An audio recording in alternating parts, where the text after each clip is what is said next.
പക്ഷെ നബി തങ്ങൾ പറഞ്ഞു, ശുദ്ധമായ അറഫാ ദിനത്തിൽ അവിടുന്ന് ലോകത്തോട് പ്രഖ്യാപിച്ചു, ഇസ്ലാം ഇന്നത്തോടുകൂടെ പരിപൂർണമാവുകയാണ്. ഇനി പുതിയൊരു ശരീഅത്ത് ലോകത്ത് വരില്ല.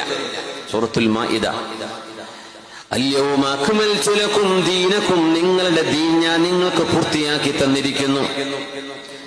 അൽയൗമ അക്മൽതു ലക്കും ദീനക്കും വഅത്മംതു അലൈക്കും നിഅമതി, എന്റെ അനുഗ്രഹങ്ങളെല്ലാം നിങ്ങൾക്ക് ഞാൻ പരിപൂർണമാക്കി തന്നിരിക്കുന്നു.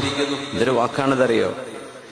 ലോകത്തോട് വിട പറയുമ്പോൾ ഹബീബായ നബി തങ്ങൾ പറഞ്ഞു പോകുന്നത്, എന്റെ മക്കൾക്ക് എന്താവും, എന്റെ ഫാത്തിമയുടെ മക്കൾ എന്താവും, എന്റെ സൈനബിന്റെ, ഉമ്മു കുൽസൂമിന്റെ, റുഖയ്യ ബീവിയുടെ, ഇതൊന്നുമല്ല നബി തങ്ങൾ പറഞ്ഞത്.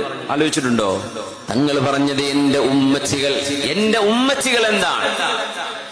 അവിടുന്ന് പറഞ്ഞു, ഞാൻ നിങ്ങളോട് യാത്ര ചോദിക്കുകയാണ്, പക്ഷേ ഞാൻ നിങ്ങൾക്ക് വേണ്ടി കാത്തിരിക്കുന്നുണ്ടാകും. അനഫറതുകും ഇൻദൽ ഹൗദ്, ഹൗദുൽ കൗസറിന്റെ വെള്ളം, ദാഹജലം, ഹിസാബും വിചാരണയും കഴിഞ്ഞ് നിങ്ങൾ സ്വർഗത്തിലേക്ക് പോകുന്ന നേരം, നിങ്ങൾ ദാഹിച്ചവശരായി ഹിസാബ് കഴിഞ്ഞ് തിരിച്ചു വരുമ്പോൾ ഒരു ഗ്ലാസ് വെള്ളം, ഒരു കപ്പ് ഹൗദുൽ കൗസറിന്റെ മധുരമൂറുന്ന പാനീയം, മൻ ശരിബഹാ ലം യദ്മഅ ബഅദഹാ അബദാ, അതാരെങ്കിലും കുടിച്ചാൽ പിന്നീട് അവർക്ക് ദാഹമേ ഉണ്ടാവില്ല എന്ന് നബി തങ്ങൾ പറഞ്ഞ ആ പരിശുദ്ധമായ പാനീയമാണ് അൽ കൗസർ.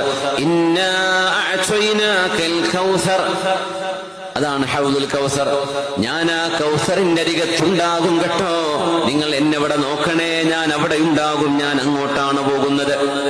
ഞാൻ എന്റെ കാര്യം നോക്കി പോവുകയല്ല, എന്റെ ഉമ്മത്തി. ഇങ്ങനത്തെ ഒരു നേതാവ് ഉമ്മത്തികളെ അവിടുന്ന് സഹാബിമാര് ചോദിച്ചിട്ടുണ്ട്, നബിയേ, ഖിയാമത്ത് എന്ന് പറയുന്നത് ഒരു വലിയ